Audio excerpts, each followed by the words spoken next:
ભાઈની એક ફરમાઈશ છે, જો ભૂલી ગયો હું.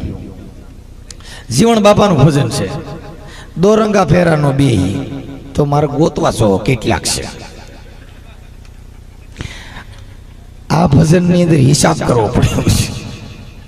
દાદા જીવણે કીધું દોરંગા ફેગર નું પણ હારો માણસ કોક જોડો થાય ને, મને દોરંગામાં કેમ કરવું.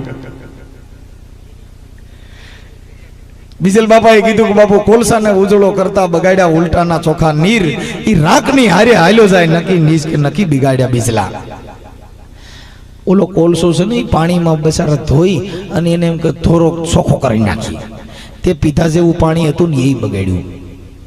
એટલે બીજલ બાપાએ કીધું કે બાપુ કોલસાને ઉજળો કરતા એ બગાડ્યા ઉલટાના ચોખા નીર, આ રાખની હારે હાલ્યો જાય નીચ કે બાપુ નકી બગાડ્યા બીજલા.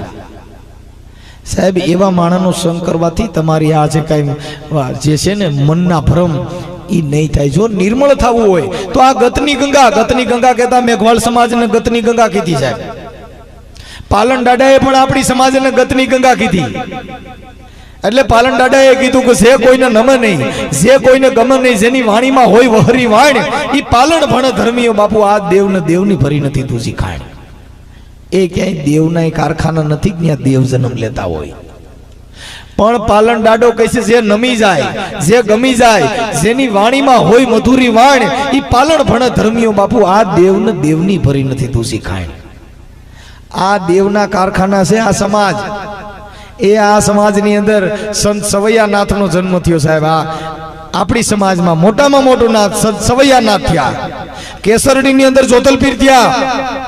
એ બાંદ્રાની અંદર ઉગારામ બાપા થયા. એ ઘોઘાવદરની અંદર જીવણ બાપા થયા. આમરણની અંદર ભીમ સાહેબ થયા. એ ત્રિકમ સાહેબ થયા. મોરાર સાહેબ થયા.